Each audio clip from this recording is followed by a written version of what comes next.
गुरुदेव भगवान, वृंदावन और निज वृंदावन में क्या अंतर है? वही प्रेमानंद और निज प्रेमानंद में क्या अंतर है? अब इसमें पहली बात तो कोई अंतर नहीं है, और दूसरी बात अंतर है कि जिसे हम प्रेमानंद मानकर शरीर देख रहे हैं वो प्रेमानंद नहीं है। नहीं, प्रेमानंद कुछ और ही है जो हमें इन चर्म चक्षुओं से दिखाई नहीं देगा, लेकिन हम कहते हैं प्रेमानंद है, वो है इसी में। इसलिए ऐसे करना कोई झूठ नहीं हुआ, और जब हम उसका विच्छेद करें, व्याख्या करें उसकी, तो वो अलग भी है। वो वही है और वो उससे अलग भी है। जैसे विराट रूप कौन है? श्री कृष्ण। लेकिन श्री कृष्ण को देखते हुए क्या विराट को देख लिया क्या? उसके लिए भगवान ने दिव्य दृष्टि दी। श्री कृष्ण भगवान के संग अर्जुन रहते हैं, खाते हैं, पीते हैं, सोते हैं, जागते हैं, घूमते हैं, हंसी मजाक करते हैं, लेकिन क्या विराट स्वरूप को देखा उन्होंने? जब भगवान ने अपना विराट रूप दिखाया, तमादि देवा पुरुषा पुराणा तमस्य विश्वस्य परम निधानम वेत्तासि वेद्यम परमं च धाम त्वया ततम विश्वमनंत रूपम वायुर्मोग्निर्वरुणा शशांका प्रजापतिस्त्वं प्रपितामहश्च नमो नमस्ते सुशास्त्र कृतव्यापनश्च भूयोपि नमो नमस्ते। अर्जुन कांप गए, नहीं कांप गए? समझ रहे ना? ऐसे प्रगट वृंदावन और निज वृंदावन यही है, यही वृंदावन है। लेकिन जब वो दिव्य चक्षु दिए तब भगवान के विराट स्वरूप को देख पाए। ऐसे ही प्रगट पांच भौतिक मायाकृत जो वृंदावन है वो तो हम देख रहे हैं, लेकिन इसी में चिदानंद वृंदावन है। वो गुरु कृपा से, रसिकों की कृपा से, चश्मा नित्य बिहार को दियो बिहारिन मोय। भगवत ऋषि जी कहते दिव्य वृंदावन देखने के लिए एक चश्मा मिलता है, वो चश्मा बिहारिन जू, किशोरी जू, क्या प्रेम दृष्टि। वो प्रेम दृष्टि से ओ दिव्य वृंदावन, जहां की लता के पत्ते के तेज के बराबर वैकुंठ का तेज भी नहीं है। वृंदावन दुति पत्र की उपमा को कछुनाए, कोटि कोटि वैकुंठ हो ते सम कहे न जाए। रज की तुल वैकुंठ नहीं और लोक की हिमाए। वृंदावन की लता सम कोटि कल्प तरुणाए, रज की तुल वैकुंठ नहीं और लोक की हिमाए। लता लता सब कल्प दुम पारिजात सब फूल, और वृंदावन जहां प्रिया प्रीतम। अच्छा, ये तो वृंदावन की शोभा, और वृंदावन में विहरण करने वाले युगल सरकार, आप सोच लो, जहां जिनका बन ऐसा सुंदर दिव्य चिदानंद, तो वो कैसे, और उनका प्रेम विलास कैसा। तभी तो ये दुर्लभ वस्तु है। जब कृपा करते हैं वृंदावन, वृंदावन रजरानी, तब वृंदावन प्रिया प्रीतम की तरफ हमारा मन जाता है। कहां हम नरक तुल्य भोगों में फंसे हुए, कहां चिदानंद रस बरस। थोड़ा सा यह प्रणाम नमस्कार ये सब करवा सकता है कि आप थोड़ा ज्ञानी है, लेकिन उससे आपकी अंतरात्मा में विकारों का नाश, इंद्रियों पर विजय, मन पर विजय ये नहीं हो सकती। ये साधना से, आंतरिक ज्ञान से होती है। जैसे एक संत भगवान ने देखा कि हजारों पक्षियों को बहेलिया मार रहा है रोज। वो जंगल में रहते थे, तो वो हर बोली जानते थे, तो उन्होंने पक्षियों की बोली में पक्षियों को समझाया कि बहेलिया आएगा, दाना डालेगा, जाल बिछाएगा, फंसना नहीं। हजारों पक्षियों को सिखा दिया। जब लौट कर आए तो वो हजारों उसी जाल में फंसे कह रहे हैं, बहेलिया आएगा, दाना डालेगा, जाल बिछाएगा, फंसना नहीं। तो उनका, अरे मूर्खो, हमने तुम्हें गीत गाने के लिए नहीं कहा था, हमने तुम्हें समझाया था कि बहेलिया आएगा। वो बोल रहे। तो यही दशा हमारी है कि हम ब्रह्म ज्ञान की बातें तो करते हैं, लेकिन माया के भोगों में रहकर। तो ये वो वाचिक ज्ञान से माया पर विजय प्राप्त नहीं होती, आध्यात्मिक ज्ञान से, आत्मज्ञान से माया पर विजय प्राप्त होती है, और वो होता है गुरु कृपा से। नाम आत्मा प्रवचने न लभ्या न मेधया न बहुना श्रुतेन। बहुत प्रवचन करने वाले को आत्मा का अनुभव नहीं होता, बहुत सुनने वाले को अनुभव नहीं होता, बहुत बुद्धिमान को भी अनुभव नहीं होता। जिस पर गुरु कृपा हो गई उसको अनुभव होता है। गुरु कृपा तभी होती जब आपका प्रयत्न देखा, आपकी श्रद्धा देखी कि आप बहुत प्रयत्नशील हो, साधना में बड़ा कष्ट सह रहे हो, तो उनकी कृपा हो गई कि अच्छा भी इसको अनुभव हो जाए। तो वो अब ऐसे खाते पीते मौज मस्ती में हो, तो भगवान देख रहे हैं कि आप मौज मस्ती में हो ही। जब आप व्याकुल हो जाओ उस तत्व के लिए कि मुझे तत्व ज्ञान चाहिए, भोजन अच्छा न लगने लगे, जीना अच्छा न लगने लगे, तो भगवान आपको तत्व ज्ञान करा देंगे। तो नाम जप करो और सत्संग सुनते रहो और शास्त्रों का स्वाध्याय करो और गलत आचरणों से बचते रहो, तभी आप पवित्र अध्यात्म में चल पाओगे। गलत आचरण करोगे तो फिर ज्ञान तो रावण को भी है, ज्ञान तो हिरण्यकश्यप को भी है। जब हिरणाक्ष मारा गया तब देखो अपने परिवार को कितना बढ़िया ज्ञान दे रहा है। हिरण्याक्ष वध के बाद जब हिरण्यकश्यप उपदेश करता है अपने पूरे परिवार को, तो देख लो इतना बढ़िया उपदेश करता है जिसे कोई ब्रह्मज्ञानी महापुरुष उपदेश कर रहा हो, और स्वयं भगवान से द्रोह कर रहा है, ये है उसका ज्ञान। स्वयं भगवत भक्त अपने बेटे से द्रोह कर रहा है, ये है उसका ज्ञान, और ज्ञान उपदेश कर रहा है ब्रह्म स्वरूप होकर के। कंस को ज्ञान नहीं है क्या? इतना सुंदर उपदेश कर रहा है, जब वसुदेव देवकी के चरण पकड़कर बाद में, तो बड़ा बढ़िया उपदेश कर रहा है। तो ज्ञान तो सबको है, लेकिन वो वाचिक अध्यात्म ज्ञान हो जाए।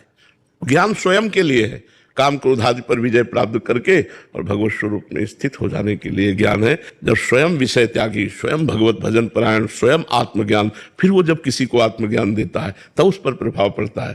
तो इसीलिए उपदेश जो हम शास्त्रों के पढ़ते हैं या संतों से सुनते हैं, ये लाभ हमें तभी देंगे जब गलत आचरणों का त्याग कर हम भजन में लगे। अगर भजन नहीं, गलत आचरण और बोले हम सत्संगी हैं, तो फिर वो सत्संग। जागृत होना या समाधि लग जाना ये साधक की जीवन मुक्त अवस्था है, या इससे आगे और भी कोई कुछ और अवस्था है? या देखो, हमें लगता है कि 9 लखा हार खरीदने की हमारी सामर्थ्य नहीं है, और हम करोड़ों के हार की बात करें, ऐसी होगी ये चर्चा। क्योंकि आज कलिकाल में ऐसी साधना जिससे कुंडलिनी जागृत हो और समाधि को प्राप्त हो, कोई बिरला परमहंस महात्मा होगा। जब 3 घंटे सिद्धासन और पद्मासन में बिना हिले जड़वत बैठा हो, और उसके श्वास के सामने आटा रखा जाए और वो उड़े ना, ऐसी सूक्ष्म श्वास हो गई हो, तब शुरू होता है कुंडलिनी का जागरण। कई घंटे पद्मासन में बैठते हैं? वो तभी कहा 9 लाख के खरीदने की ताकत ले, करोड़ों के हार की बात पूछे। अरे पूछो तुम्हारा मंगल कैसे होगा ना? हमें जाना बिहारी जी की तरफ और छठी करा के किलोमीटर गिने तो फायदा क्या होगा? क्योंकि इतनी सामर्थ्य कलियुगी प्राणी में, जो संयम नहीं है, ब्रह्मचर्य नहीं है, तपस्या नहीं है, तो जहां कठोर आसनों में बैठने का अभ्यास पुष्ट नहीं हुआ। पूज्यपाद उड़िया बाबा 18 घंटे पद्मासन में एक आसन में बैठते थे, 18 घंटे। तो हमें लगता है कि हम वो चाल चले जिससे हमारा मंगल हो जाए। वही चाल नहीं है, और भी चाल है। जब साधक अपनी चित्तवृत्ति का निरोध करके, प्राणों को सूक्ष्म करके, मन को निसंकल्प करके परमात्मा में लगाता है, तो उसकी समाधि लगती है। समाधि का तात्पर्य होता है जैसे सोया हुआ पुरुष है पर वो तमोगुण की निद्रा अवस्था है, ऐसे जगे हुए सुषुप्ति अवस्था में रहना। अगर आंख खुली है तो खुली है, पर वो सुषुप्ति अवस्था जैसी अवस्था है, उसको कुछ दिखाई नहीं दे रहा, कुछ सुनाई नहीं दे रहा, केवल परमात्मा में स्थिति। एक होती है संप्रज्ञात विचक्षणा समाधि, एक होती है असंप्रज्ञात विचक्षणा समाधि अष्टांग योग में। समाधि आदि का अधिकारी तो पहले यम, नियम, प्राणायाम, प्रत्याहार, ध्यान, धारणा, समाधि। इसलिए हमने पहले कह दिया, क्योंकि अधिकारी पुरुष इसके बहुत कम हैं। अष्टांग योग के द्वारा परमात्मा प्राप्ति कर ले, ऐसे बहुत कम होंगे जो इन नियमों का पालन करें। सत्य, आस्तेय, अपरिग्रह, आस्ते माने चोरी न करना, अपरिग्रह किसी से कभी दान न लेना, ब्रह्मचर्य, निरंतर ब्रह्मचर्य, निरंतर ब्रह्मचर्य रहना। इन नियमों का जब पालन होता है तो प्राणायाम के द्वारा प्राणों को सूक्ष्म करना, रेचक, कुंभक, पूरक, पूरक, कुंभक, रेचक, ये जो 3 प्राणायाम पद्धतियां हैं, रेचक, कुंभक, पूरक, जैसे बाएं से खींचा। जी आपके चरणों में कोटि कोटि प्रणाम। गुरुदेव भगवान, गुरु के चरणों की निज सेवा पूर्व जन्म के कर्मों से होती है या कृपा से होती है, कोई कोशिश करने से होती है? ना कोशिश से होती है, ना पूर्व जन्मों के कर्मों से होती है, केवल कृपा से होती है। जब अहेतु की भगवान कृपा करते हैं, जब द्रवहि दीन दयालु राघव तो साधु संगति पाइए।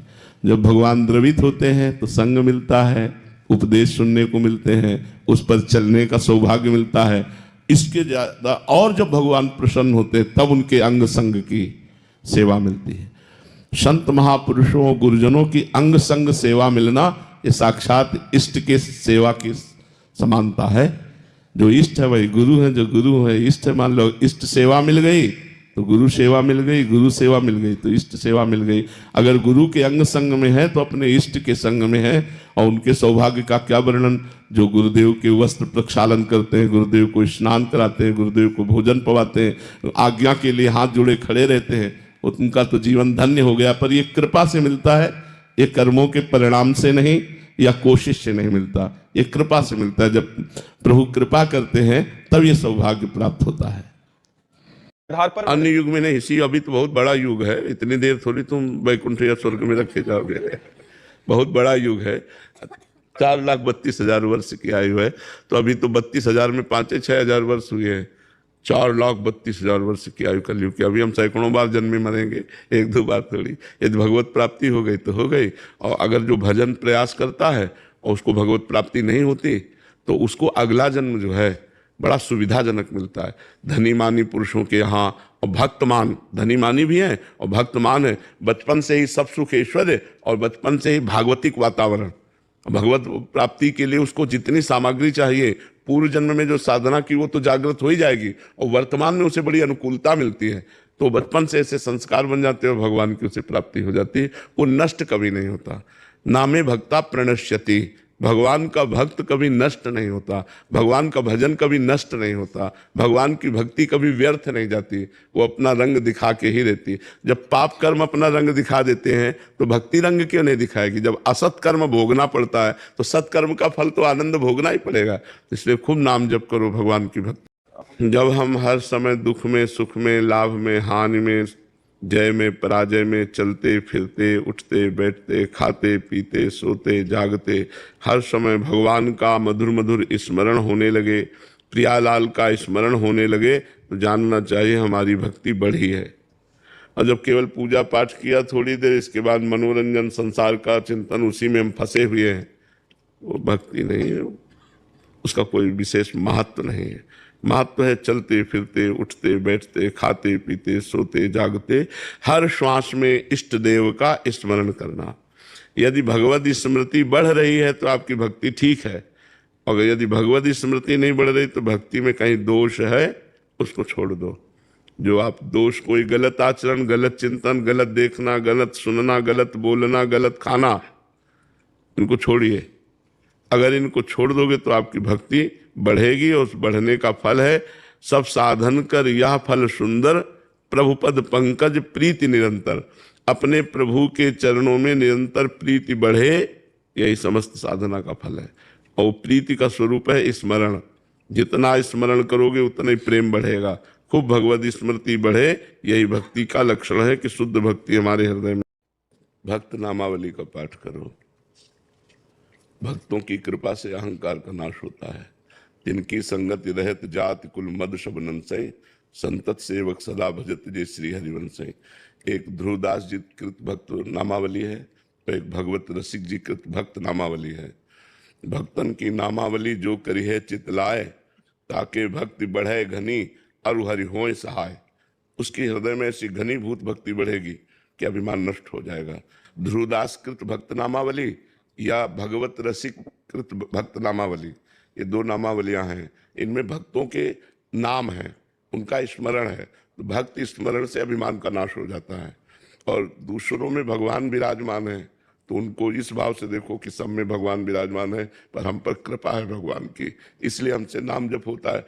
यदि भगवान की कृपा ना हो तो अभी हम भी गंदे आचरणों में फंस जाए। माया बहुत विचित्र ना, तो इसलिए दैन्य रहो और भक्तों की आश्रय रहो और भक्त नामावली का पाठ करो, तो अहंकार खत्म हो जाएगा।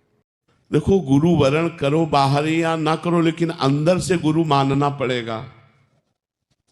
किसी संत को अंदर से गुरु मानना पड़ेगा। चाहे शिव बिरंच सम होई और गुरु बिनु भवनिधि तरह न कोई। जैसे आप हमसे पूछ रहे हैं कि कैसे कल्याण होगा, अब हम आपको बता रहे हैं, नाम जप करो, शास्त्र स्वाध्याय करो, भगवत आराधना के लिए ठाकुर जी घर में विराजमान करो, उनकी आरती पूजा करो, भूखे अतिथि को भोजन पवा दो। अब ये बात जब आपने सुनी और ये बात मानी तो आपके हृदय में होना चाहिए कि ये हमारे गुरुदेव की वाणी है और हम उसका पालन कर रहे हैं। तो बात माने तो गुरुदेव, कंठी बनाना ही केवल थोड़ा गुरुदेव है। बिना किसी संत का आश्रय लिए मत कीरति गति भूति भलाई, जब जेह जतन जहां जे पाई, सो जानो सत्संग प्रभाव, लोकों वेद ना अनुपाऊ। लोक और वेद में और कोई उपाय नहीं, बिना महापुरुषों का संग किए भगवत प्राप्ति हो ही नहीं सकती। तो संग का मतलब जैसे आपने सत्संग सुना, उसको अपने आचरण में उतारो, उसको अपने जीवन में उतारो। यही गुरु शिष्य का संबंध होता है कि गुरु उपदेश किया, शिष्य जीवन में उतारे। जरूरी थोड़ी कि कंठी बनाना, जरूरी थोड़ी उनके पास बैठकर ये कहना कि हम आपके शिष्य हैं, आप हमारे गुरु। बात मान लो, इसी से आपका कल्याण हो जाएगा। पर ये भाव रखना पड़ेगा किसी न किसी संत भगवान में कि हमारे गुरुदेव हैं, ये हमारे गाइड करने वाले।